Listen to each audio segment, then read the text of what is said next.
10 తలలు ఉన్నోడు రావణుడంట ఒక్క తలపు కూడా చెడు లేదే రాముడి కంట రామ రావణుల పెట్టి రామాయణ మాట గట్టి మంచి చెడుల మధ్య మనని పెట్టారంట ధర్మాన్ని తప్పనోడు ధర్మరాజట దయలేని వాడు యమ ధర్మరాజట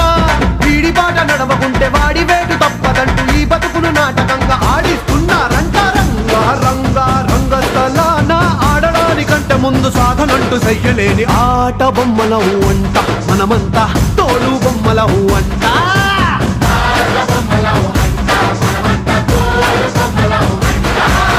డుంగురు డుంగురు డుంగురు డుముకో డుంగురు